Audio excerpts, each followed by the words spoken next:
Reality, the handedness is a very important problem, because not only do you have to have the molecules available, but they have to be the right handedness. They have to have the right chirality. And the molecules have to bond with the correct bonding. You know, molecules are just floating around in the soup of the cell, and they can bond to other stuff. You know, acids and bases bond together. There's a lot of ionic bonds. There's a lot of different types of bonds that go on inside the cell, and each of those bonds have to be very specifically created by a specific catalyzing force that we talked about, and it has to be the correct bond. So if we're talking about molecules that just happened before life happened, then there's nothing to sort out how these get bonded together. In the case of proteins, the amino acids have to have a peptide bond. In the case but they could bond otherwise. In fact, about 50% of the time they will bond otherwise. Same thing with the nucleotide bonds, the bonds between each of the bases of the DNA and RNA. They will bond just as easily any other way, but they have to be a nucleotide bond. And if you do the statistics on that, it's pretty amazing how nearly impossible that whole model becomes. Not only do they have to have a need for diverse amino acids, but we have to have some error tolerance. Now we're going to look at what John von Neumann, his take on cellular automation, and he says very succinctly, there is no plan B. The LUCA, the cellular ancestor, or the common ancestor, could not have ever become LUCA, version 2.0. 1.0 is it, because, and we'll talk more about that in a second. And the minimum cost of resources, because as soon as this cell divides, guess what? Now we need twice as much resources in order to support life on those two cells. And when they divide, now we need 4 times as much. And they divide, we need 8 times as much. Where is all these raw materials coming from anyway? So in order to get to that evolutionary force, we have to have a large population. That's how evolution works, natural selection. You have a large population, the weak ones get weeded out, and the rest remain. So you have to have a large population for evolution to ever get a jump start, but we're going to burn up all our resources trying to get there. So again, John von Neumann, he was the father of the modern computer. You can see, I think that's ENIAC they're standing next to. When Albert Einstein needed a mathematician for the Manhattan Project, he called on John von Neumann. All of our computers, the computers inside these machines right here, the one inside your camera, everything, your wristwatch, whatever, anything that has a computer in it pretty much is using von Neumann's architecture. So he's a pretty smart guy. And we'll talk about that architecture in a minute too, because as it turns out, it's the same architecture as the information system in the cell. Go figure. So he talked, he did a lot of study of the cellular automation, machine self-replication. And what kind of got me started in this whole thing was I was watching this movie, Expelled. If you've never seen it, it's very good. Ben Stein goes around. It was produced by 3 Christian filmmakers, and they hired Ben Stein to be the person that did all the interviews and everything. Of course, he brings his dry humor to it. It's pretty funny. But he interviewed David Berlinski, and one of the things that was said there was that even von Neumann said it is implausible. And I'm thinking, he's one of the heroes of the faith of computer engineers. And so let me go look at this, see what he really said. And he found 3 problems, the evolutionary bootstrapping problem. So what, again, he calls LUCA use of 0, the very first unit. And he's saying that it had to occur spontaneously or by chance.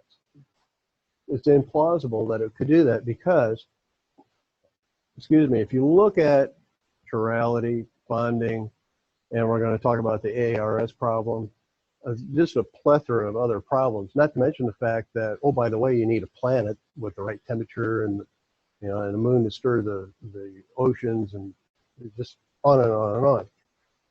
I don't want to take all night, so I'll stop there. But this is von Neumann. This is not me talking. This is not a young Earth creationist saying this. This is von Neumann saying U sub 0 must have been the result of an evolutionary process, but a genetic system is a prerequisite to an evolutionary process. You know, that's why they talk about the chicken and the egg. Yeah, that's their problem, not mine. I know where the chicken and the egg came from. So growth of complexity. So that was problem number one. Problem number two, large-scale automata are very fragile. I designed what became the largest call system in the world at one point, 20,000 voice response ports on it. And we were connected to the public switch telephone network, which meant that our equipment had to have 99.999% uptime. That's about 5 hours a year. And when we first designed it, well, guess what? It didn't get there because it was version 1.0. If you ever, you know, anybody remember DOS 1.0 or Windows 1.0? Yeah, you know, a lot of sleepless nights over that. Version 1.0 doesn't work. And that's what we're talking about. This Luca, the U sub 0, is version 1.0. A lot of single points of failure. There's no error checking. Failure rates are multiplicative. So you hear, if you're in engineering, you'll hear a term called MTBF. That's the mean time between failures. And the meantime, what that means is that you have a machine, this computer, for instance.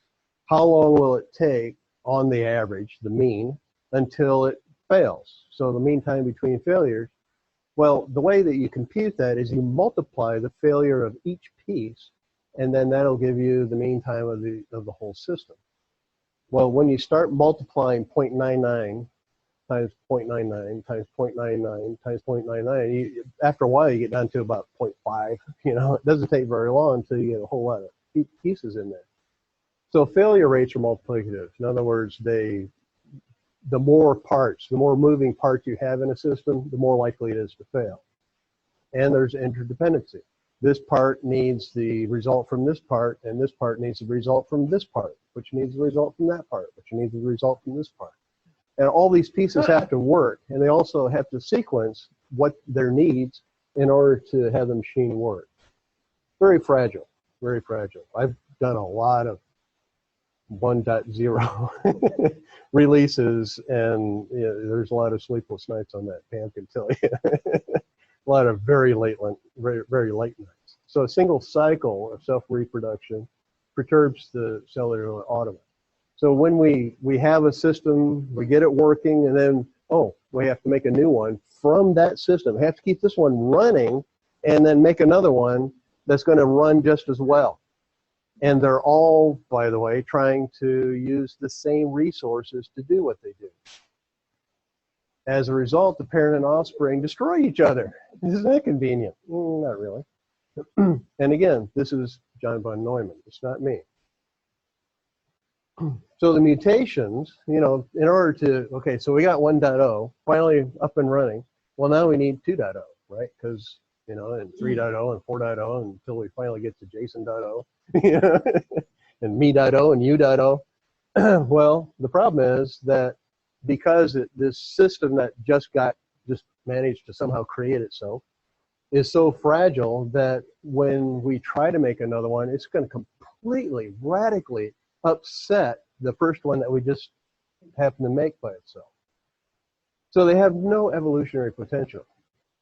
So U sub 0 can never become U sub 1. Again, this is John von Neumann, not me.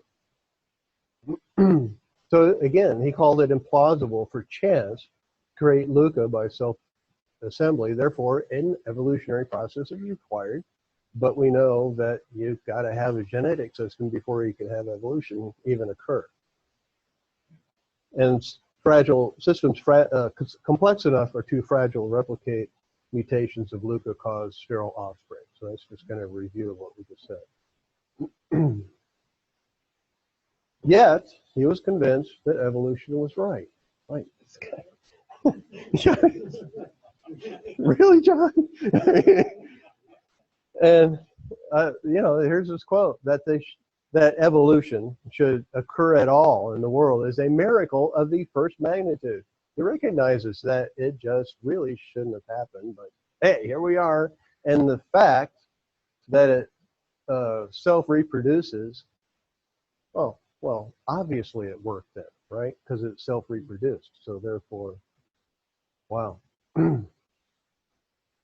This is one of my favorite cartoons. So I have two scientists standing here, and one one says to the other, that here's your molecules, then a miracle occurs, and there's your DNA and your first protoplasm. So I think it should be more explicit in step 2 there. Yeah. Yes, it is. Yes, it is. Now I redrew this. I did not steal his copyright. Okay. Okay. Last year, a group of scientists got together and came up with GHCA, SIN 3.0. And what they did is they took the bacteria that lives in a sheep's gut, and which was very simple to begin with, and they kept stripping away parts of it. And it's like that frog they keep cutting the legs off of, jump frog, jump. Anyway, if you don't know that one, just forget it. But anyway, they kept stripping away pieces of the DNA from this bacteria, and they finally got it down to where it was 473 genes, and it still lived. Well, they're still talking about over 500,000 nucleotides. So 500,000 things got to get together. And it was, by the way, designed by intelligent people. And for comparison, the human, it has about, actually over 20,000 genes and 3 billion, some people say 5 billion nucleotides. And the leader of the team that discovered this last year said, we're showing how complex life is, even in the simplest organisms. They took a simple organism and stripped it down, kept stripping it down, kept stripping it down. And, version 3.0. So they had been at it for a while. And they said the findings are very humbling. Interesting. Pray for Mr. Venter. Cyanobacteria is considered one of the first LUCA 3.5 billion years ago. Converted the atmosphere to oxidizing, and it's still out there in the oceans and doing all kinds of fun stuff. It's a prokaryotic, and I'll explain that in a minute. You can kind of see prokaryotic means it doesn't have subdivisions in it, but it still has certain areas that certain processes take place within those areas in the cell. So even though it doesn't have organelles like a eukaryotic cell has little compartments in it, it's still, the work is being distributed within the cell. So here's from Nature 2002. They showed these, oh yeah, you can see it's nice blue rocks there. So they believe that came from this cyanobacteria.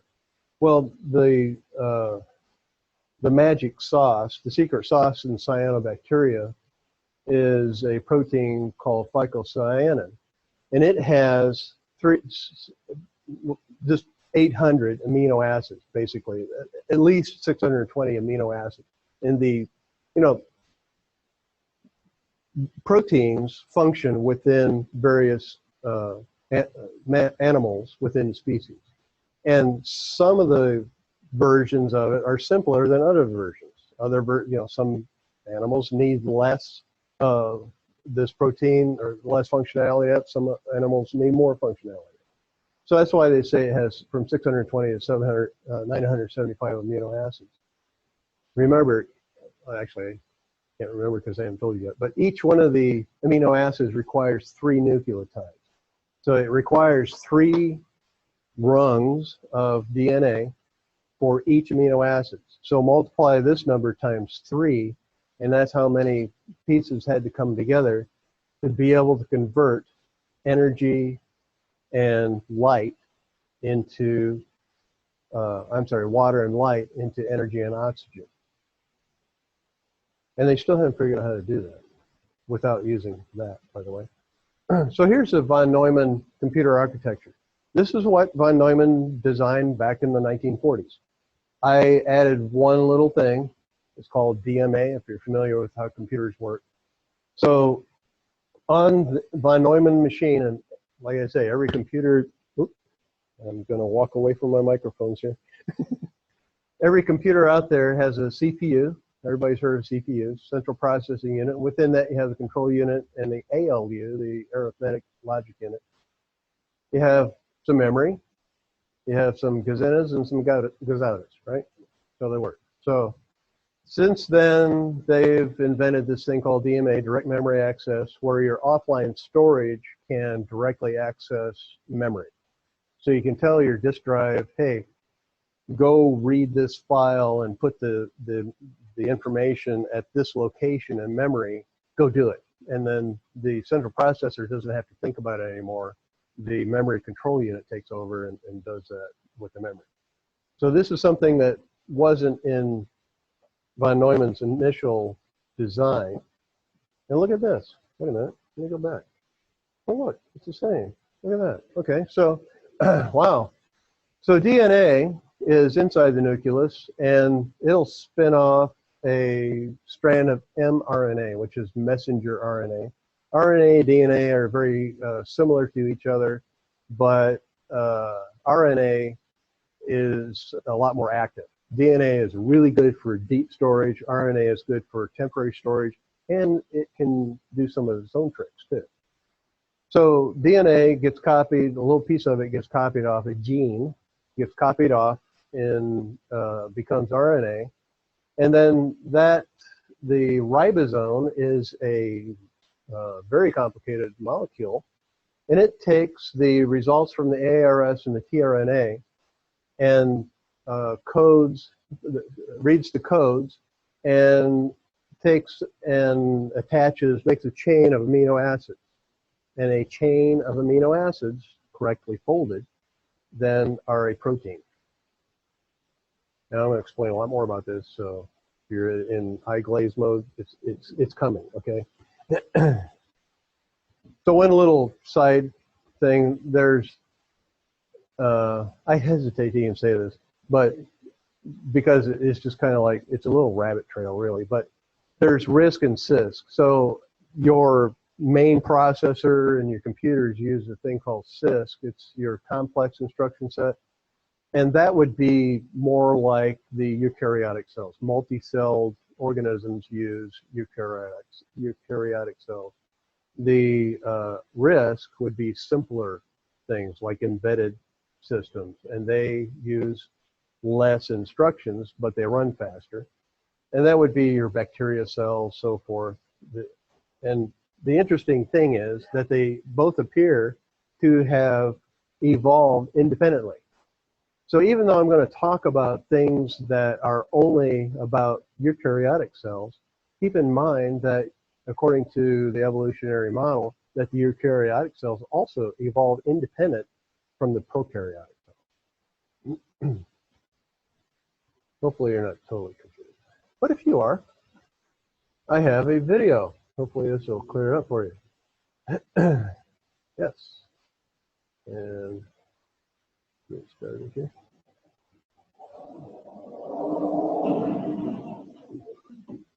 If you could step inside one of your cells, you'd see something that looks a lot like a factory, building thousands of different molecular machines. It would have tiny assembly lines starting in the cell's nucleus and stretching out to structures called ribosomes. These assembly lines start with DNA and build RNAs and proteins. In a very real sense, you. DNA has all the blueprints for everything a cell will ever need to build. RNAs are assorted molecular machines that do all kinds of work in the cell. They carry components from place to place, ratchet up the speed of operation, switch other machines on and off, and relay coded instructions from the nucleus out to the factory floor. The other product, proteins, are strong molecular machines that do things like hold the cell together and send signals to other cells. There are two parts to each assembly line. The first builds RNAs and the second builds proteins. The process that builds RNAs is called transcription. It happens in the cell's central office, the nucleus, where DNA blueprints are stored. Let's say that a cell needs to make a transfer RNA, or tRNA, the triangle-shaped RNA which transports a building material called an amino acid. It starts at a tiny specific region of DNA with the code that makes the tRNA we need. This region is called the gene. A protein machine inside the nucleus pries apart the loop bonds that hold the two strands of DNA together. RNA building blocks swarm in and form a conga line complementary to the DNA. This RNA strand now needs to fold up. In the world of tiny cellular machines, shape determines function. RNA's 4 bases bond to each other and give the tRNA its 3D shape. And voila, our transfer RNA is ready for action. It floats out of the nucleus and picks up an amino acid. We'll come back to our tRNA in just a moment. Now let's look at the second half of the factory assembly line, making proteins from RNA, a process called translation. Remember the scrape? This cell needs to make thrombin, a protein machine which helps blood clot and make a scab. Thrombin is just one of the tens of thousands of proteins your cells can make. Before translation begins, the cell transcribes a special type of RNA called mRNA, or messenger RNA. This mRNA carries the code for thrombin out of the nucleus and onto the cellular factory floor. Our mRNA drifts until it runs into a ribosome, a protein-making machine. The ribosome clamps down around the mRNA. tRNA, just like the one we made earlier, drift in. The messenger RNA carries a coded message, which the tRNAs translate into amino acids, the language of protein. This process, translation, proceeds down the mRNA, creating a chain of bonded amino acids. Just as with RNA, molecular shape determines molecular function. So these amino acids fold up into the protein's 3-dimensional form. Finally, the ribosome comes to a bit of code that says, okay, we're done here, and releases its completed protein into the cell. So there you have it.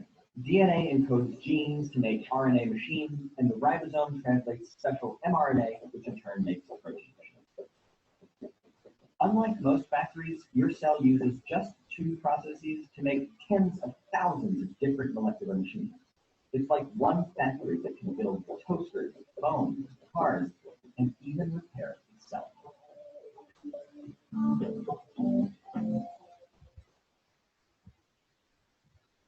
Okay, hopefully that cleared up a few things, or at least gave you another set of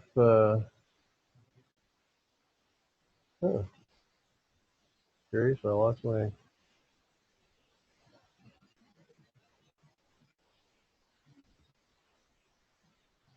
pointer. Come back. There it is. Okay.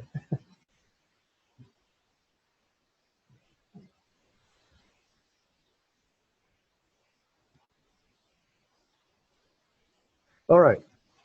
So you'll notice in that little clip from public broadcasting system, which obviously is not a Christian organization, just letting you know, molecular 3D shape determines the function, not the ordering of the molecules. If you've been listening to life, you know, people talking about DNA, you might get the idea that it's the order of the molecules. Well, not really. It's how the molecules are folded is really what makes the difference. And in life, only one shape works correctly. And most proteins don't naturally fold into the correct shape. In fact, most shapes have a thing called an alpha helix, and we'll talk about that in a minute. Alpha helixes don't occur in proteins ever by themselves. They have to be wound up into an alpha helix. In the little clip, they said the tRNA picks up an amino acid. Well, not really. There's a molecule called the ARS. Actually, it's 20 different molecules called the ARS. And I call that evolution's dirty little secret, because you can go a long time reading a lot of books and a lot of literature before anybody will explain, by the way, if the family of molecules in ARS don't agree with the coding on DNA and RNA, then nothing's going to happen. And there's over 1.4 times 10 to the 70th different possible configurations or permutations. So these 2 steps that he talked about, obviously way oversimplified. there are hundreds of other steps that also have to be in place for any of that to happen. And by the way, that was not the end of it. There's a whole lot more that has to occur. So we're going to talk about that. So the flow chart is the DNA gets transcribed into really not mRNA, but pre-mRNA, because it has to be stabilized. There has to be caps put onto the RNA. RNA has a half-life of about 10 hours when it's capped. When it's not capped, about 30 minutes.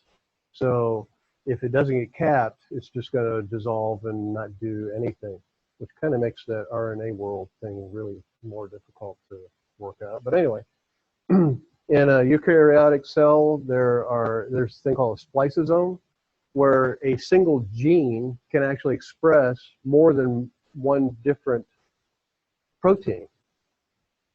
And the spliceosome allows the introns and extrons, they're called, to be spliced together, where it'll take bits and pieces of the whole mRNA and only use parts of it to make a very specific protein. And of course, the ARS, the amino acyl RNA synthetase, that's what that stands for, that gets assigned a very specific amino acid, and that then is what associates with the specific anticodon on the tRNA. And I'm going to explain more about that. So those two together, the mRNA and the tRNA, then go through the translation, and it doesn't make a protein, it makes a polyamide, which is a chain of amino acids and with peptide bonds. If they don't have the peptide bonds, it's not going to fold into a protein. And then it goes to what's called the protein the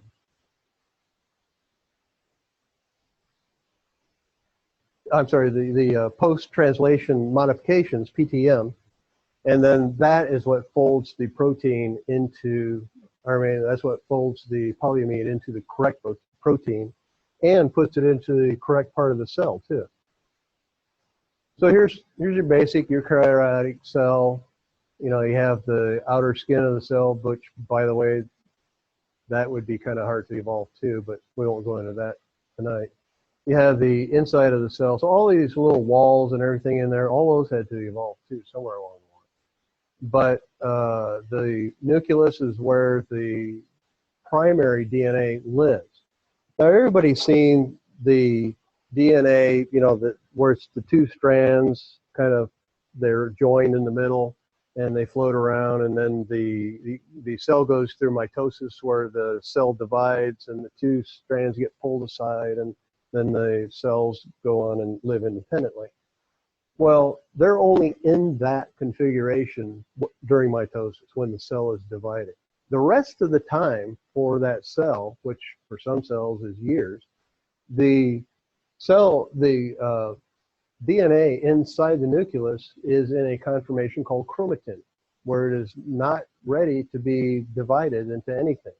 But what it is ready to do is little parts of it get wound up around other proteins called histones, and that makes pieces and parts of the chromatin available so it can be copied into mRNA or into rRNA or into tRNA, whatever needs to happen. So here's what the nucleotides look like.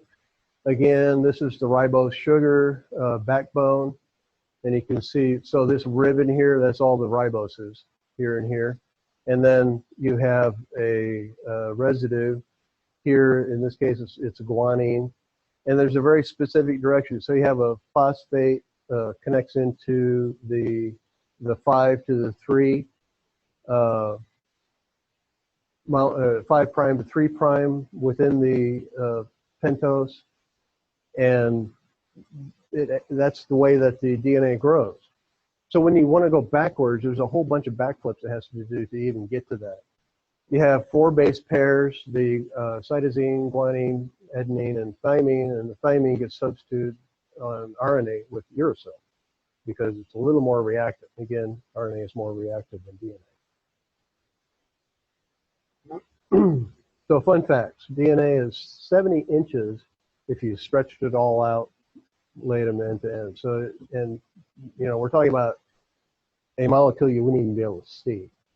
It's only during mitosis that it conforms into the chromosomes, and activated chromatin coils around histones within the nucleus, and it'll unwind parts and wind up parts depending on what it needs to be. So that's what differentiates a muscle cell from an eyeball cell, or whatever, is where those histones get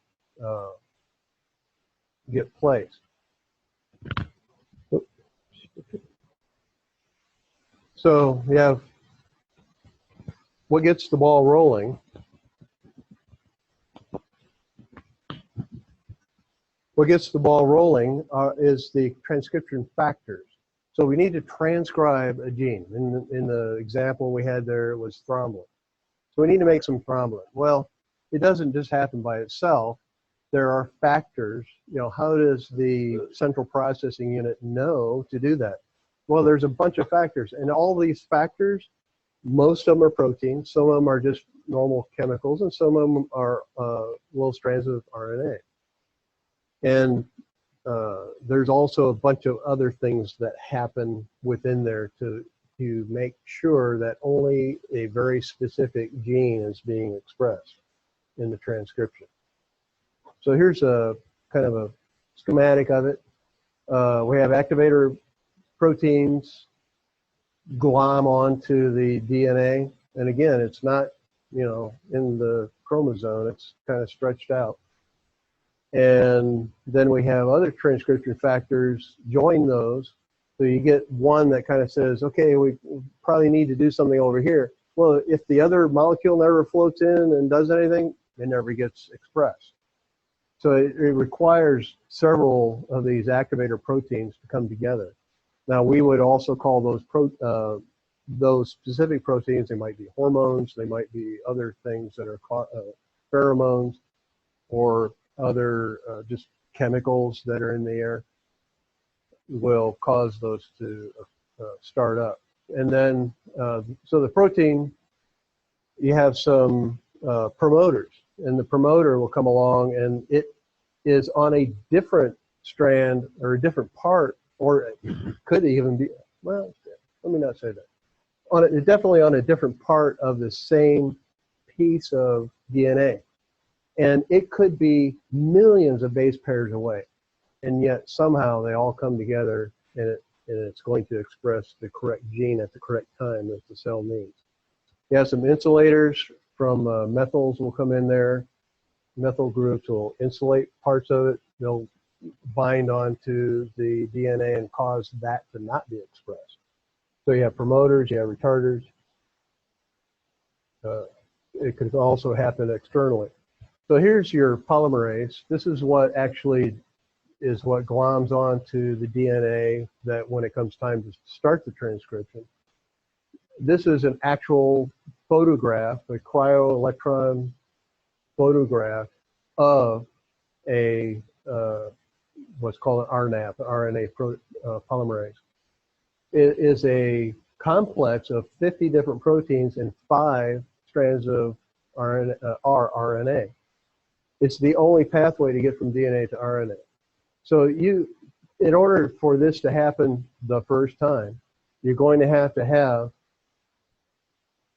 almost 7,000 amino acids and better part of 5,000 nucleotides just to get this molecule to do anything. Oh, and by the way, you have to have an ATP engine out there making ATP, because every time this thing goes click, click, click, click, click, click, click, it's burning up ATPs all the time. So you have to have millions, billions of ATP molecules to even make any of this work. So here's another diagram of it. This is kind of the spaghetti diagram of it. You know, you can see these alpha helixes in here, the coils. You have some sheets. There's a lot of things that are in this molecule that don't happen by themselves, ever. That's kind of how it works. I don't want to belabor it too much. But it's normally closed book. And then supercoiling protects. Now, they showed pores, and they showed a strand of mRNA being created, and then it just kind of floats out the pore. Actually, the chromatin docks at one of these pores, and the RNA kind of squirts out of the pore. And you can kind of think of this, that nuclear membrane usually has about 2,000 of these pores. So you can think of a massively parallel computer with 2,000 processors, really, is what's happening inside the nucleus. It's not, there's never just one thing going on. You know, when we're talking about thrombin, it's going to have to make trillions and trillions and trillions of these thrombin proteins in order to make the coagulation work. Well, you got to have a lot of stuff going on. You know, these engine has to be cranking out that bunch of these proteins. And by the way, it needs all the proteins to keep life going too, as it's doing this. So again, the cell photocopies. The photocopying process is taking the DNA, making the mRNA. You can do up to 1,000 base pairs a minute. I'm going to show you another video that's actually in real time, and you can see this working. It's a little more advanced. So really big proteins can take up 24 hours to make one protein. That's a lot of investment in time to be able to do that. So these things don't just happen by themselves. The cell's not going to burn that much energy for something that doesn't really, you know, well, maybe they need it, maybe they don't. Maybe it's just going to happen. No, it needs to happen, or it's not going to do it. It's not going to burn that much energy. So it gets brought to the nuclear pore, transcribed out the pore. Supercoil is unwound. The histones, those are just proteins that the chromatin gets wrapped around and exposes the copying sites. And then it's unzipped. It's grabbed by the enzymes that do the copying, namely the RNA protease. And that's what it does. That's how it makes the transcript. Now, there's error checking. Remember our, back to von Neumann, we have to have some error checking in here because version 1.0 is probably not going to go very far. Well, this system does have error checking. And after the transcript, well, there is what's called forward error correcting. The system itself has things built into it that prevent errors from ever happening in the first place. And then if it does have an error, it goes, oh, look, there's an error. Let me go chop this one up because we don't need it before we spend any more energy on it. And what happens if it doesn't chop it up? Anybody have any idea? It's called disease. So it either works right or you're going to be sick, one of the two. So it gets tagged for export. That's the capping. And goes through the pore to a specific location in the cell. If it's prokaryotic, it'll just kind of float out into where the protein's being processed. Otherwise, it'll go into the endoplasmic reticulum, the ER. And then the book is closed back up because we got one of those, don't need another one. And it floats away from the nuclear pore. So, one last time. Now, there is a way that RNA can be reverse transcribed into DNA, and that's what retroviruses do. Is they'll plug into a cell and then begin to create DNA from a little piece of RNA that it has that it squirts into the cell. So there is this part can go backwards. And, you know, we talked about that huge 5,000 or 7,000 nucleotide molecule. Well, guess what? There's a different one for tRNA and a different one for rRNA. rRNA are the little machines that do stuff within the cell. mRNA is what carries information through the cell, and the tRNA is what does the transcribing. Up to 1,000. We'll just work this in a minute. So then it gets capped. There's a protein machine called poly-A, and it adds a couple of hundred adenine bases to protect the 3' tail. And then the other end gets that methyl gualiate with a 5'5" linkage. So it keeps the same linkage. It, just folds right in and caps the mRNA so that it will last up to 10 hours. Without that capping, it's only going to last about 30 minutes. So that's one thing the cell can do if it realizes that whatever other machinery there is in the cell says something about that isn't quite right, it just doesn't cap it. And then 30 minutes later, half of whatever it made is gone. So eukaryotic cells are able to splice. Here's a picture of the spliceosome. 300 distinct proteins in order to do the splicing. 5 RNA chains. And here's the flow chart. So don't you want to do this? So here's your exon 1, exon 2, the U1 process. U1 process, and you have alpha complex, beta complex, goes all the way around, and that is able to then splice an existing mRNA. So just to let you know, this will be on the test.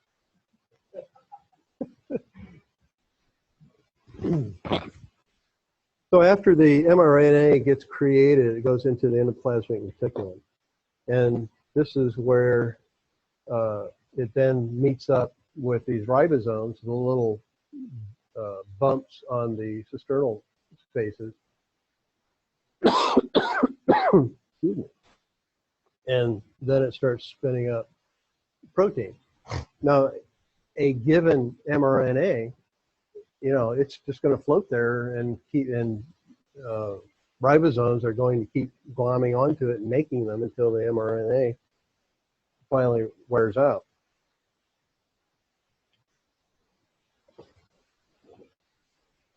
Excuse me.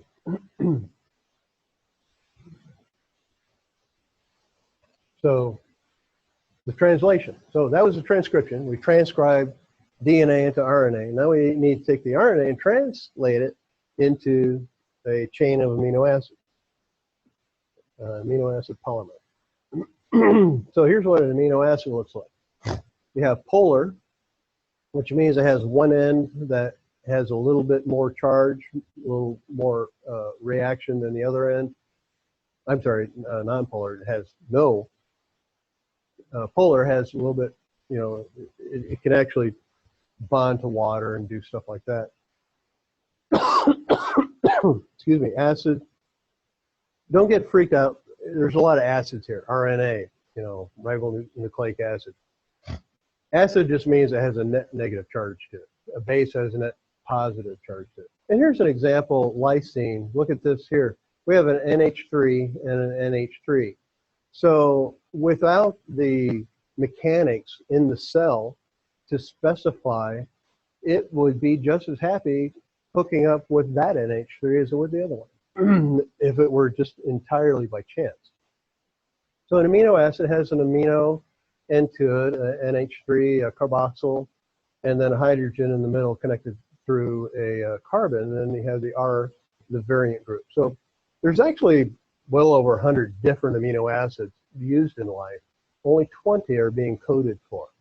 So there's another process down the road where some of these amino acids get substituted. But that's a little beyond what we're talking about today. So here's our famous tRNA. Here's the RNA folded down. Down here, the gray, that's our anticodons. That's what's actually is carrying the specific information. And then here's our amino acid. And we can see on the schematic, here's our amino acid, here's our anticodon down at the bottom there. So it associates a specific set of anticodons with a specific amino acid.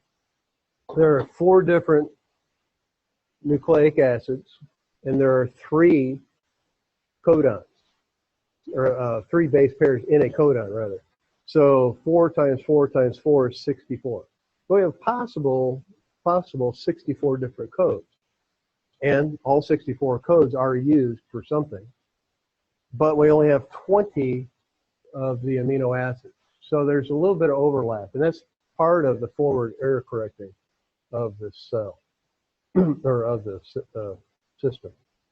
So all total, if you do the math, and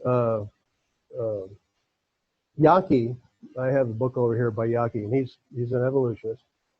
He did the math to figure out, okay, how many different possible codes are there in all total? So we have 64 different codes, 64 different buckets, and then we have 20 different types of amino acids to throw in each bucket. So how many combinations, how many permutations do we have all total? It's 1.4 times 10 to the 70th power. So that's 1.4 followed by 70 zeros. Well, 69 zeros. So keep that in mind. So we're going to come back to that number. The ARS, the amino-acryl RNA synthetase. There are 20 different amino acids. There is an AARS for each one of the 20 amino acids. There's actually 21. And this is only 5 of them. So keep in mind that all this, if we're looking at the evolutionary model, all this had to evolve at the same time. And all this has to charge the correct amino acid onto the correct anticodon on the tRNA. Otherwise, the system's not going to work. And in computer programming, it's called a double pointer system. If you ever tried to reverse engineer a double pointer system, that's what separates the men from the boys. Put it that way. So this is just another way of drawing a molecule. That's all it is. And again, it's a double pointer system. So the tRNA sub amino acid sub anticodon, that you have an ARS for each one of those amino acids. So we'll talk about the what the evolution is called the phylology. I can usually pronounce that. I really can. In other words, how it evolved. Okay, it's interesting that between the archaea, the prokaryotic and eukaryotic cells, that's what you're talking about right here, that they appear to have been a little bit different between each of the ones. So interestingly, they say, oh, well, this is Wikipedia. They say, well, so we have horizontal transfers. That's where parts of the DNA from one organism somehow gets injected into some other organism. That's called a horizontal transfer. So obviously this is an indication that it occurred several times during the evolutionary history of ARS. The problem is these horizontal phylogenies, thank you, are used to explain similarities, not differences. So keep in mind that that whole system must be fully functional at Luca.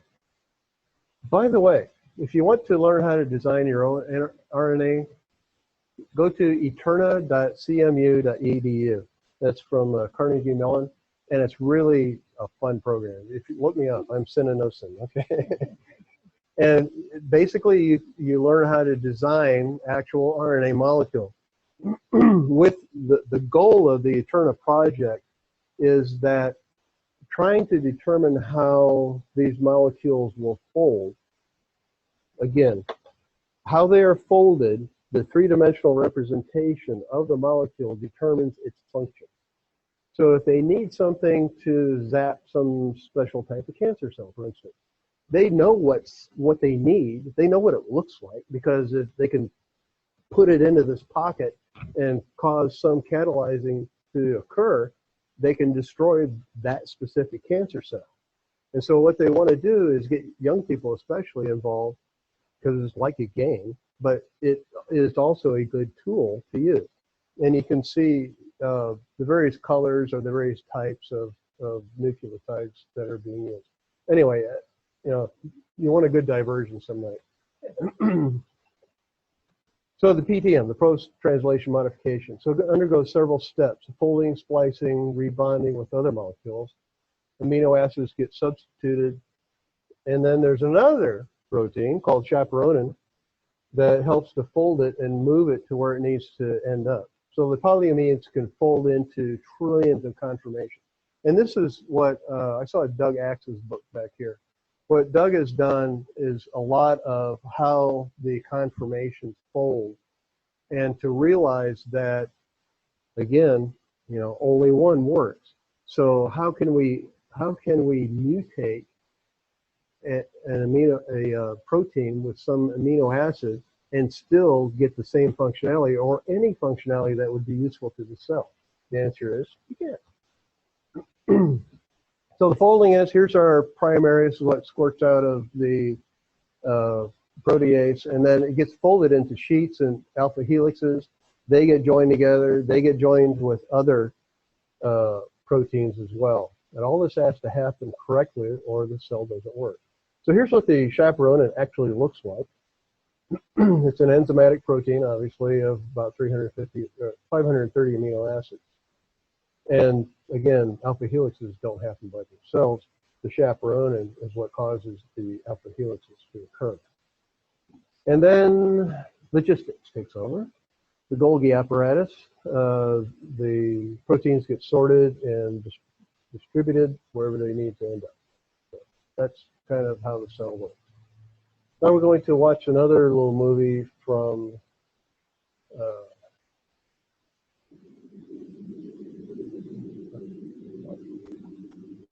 What you are about to see is DNA's most extraordinary secret, the innermost working of how a simple code is turned into flesh and blood.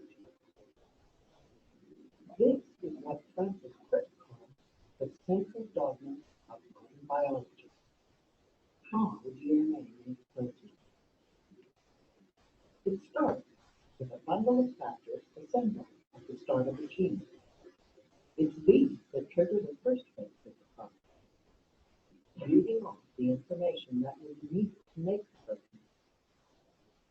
The gene is the length of DNA stretching into the wrapper. Everything's ready to run. 3, 2, 1.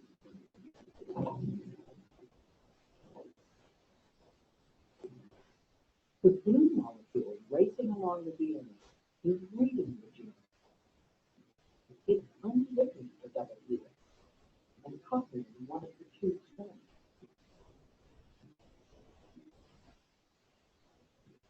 The yellow chain breaking out of the top is a copy of the genetic message, and it's made of a close chemical cousin of DNA called RNA. The building blocks to make the RNA enter through an intake hole.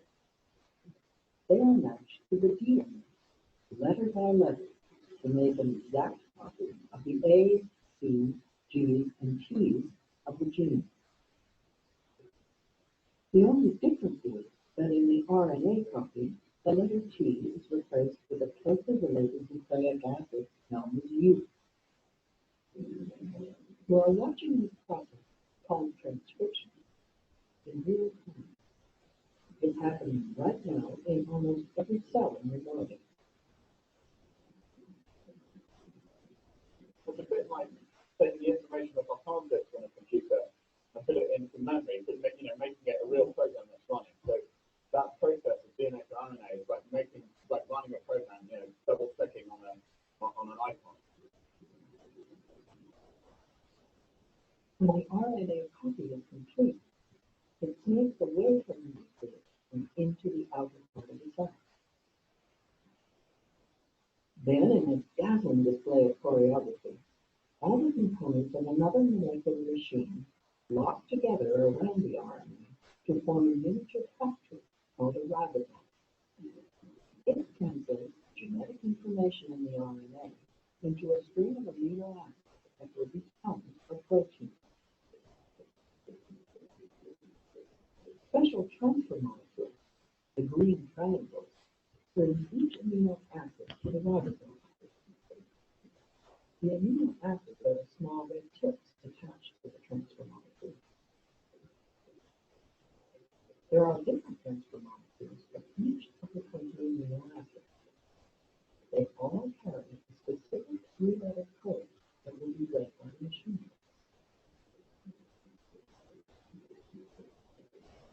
Now we come to the heart of the process.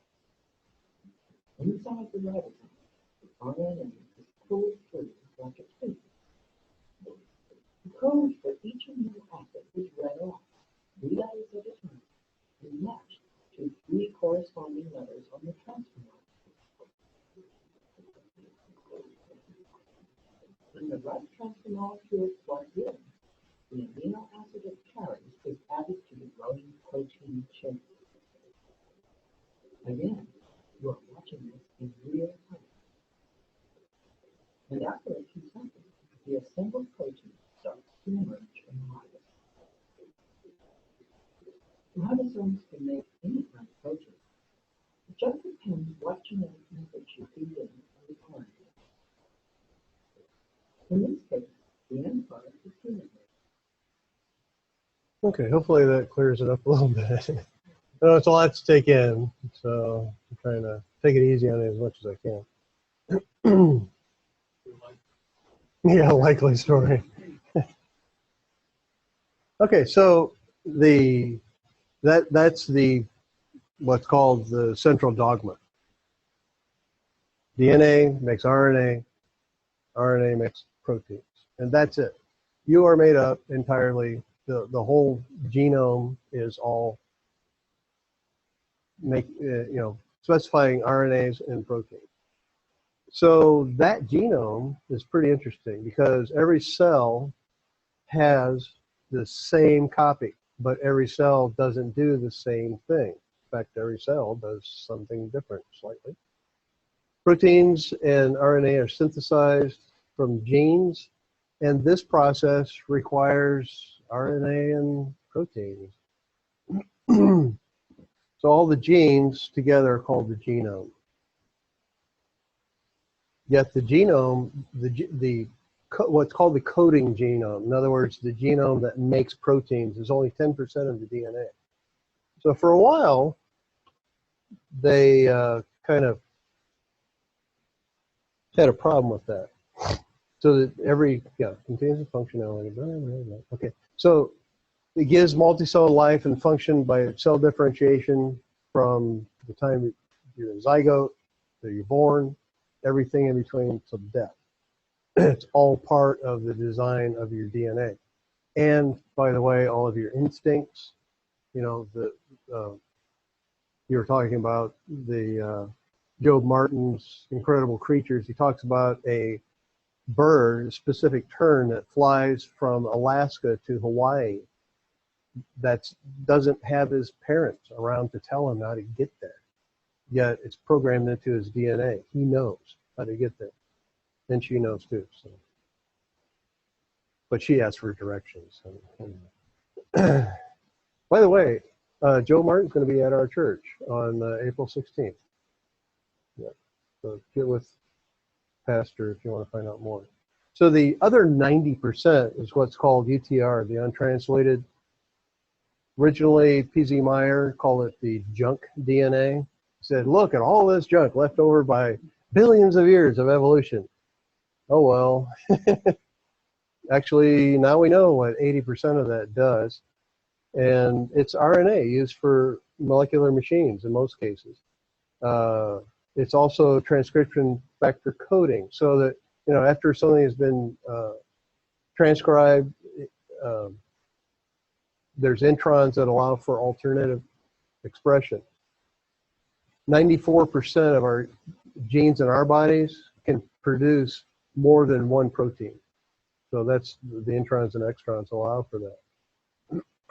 They also contain mitrons, which are basically do loops. If you like the thrombin, for instance, you need to make a lot of that stuff. Well, some of these mRNAs will actually form themselves into a loop. The two ends will join, and the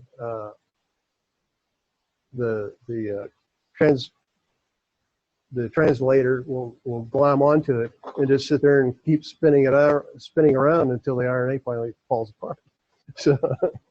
So do loops. Also telomeres, which are the start and stop flags. The caps for DNA. DNA also needs caps or it's going to fall apart. And that's kind of the aging process, they believe. So also some of that splicing and redundancy, synchronized timing. So something has to happen, but it needs a little bit longer for something else to kind of happen. Remember we talked about interdependencies? That's built into it. And now they've discovered, and I just saw this today, I'll be honest with you, in Nature magazine, that, you know, that's definitely evolutionary magazine, March 1st edition. They quoted Alistair Forrest, who's with the University of Western Australia, said, we find compelling evidence that the majority of the long non-coding RNAs appear to be functional. So what was called junk DNA is now known to be functional. They found 28,000 of these long RNAs, or long non-coding RNAs, and they know functionality for 20,000 of them already. And, you know, I'm sure they'll discover the rest of it. And there's also, like I said, there's timing, there's sectorizing of the DNA itself. So how do we evolve this from Luca? How do we get started?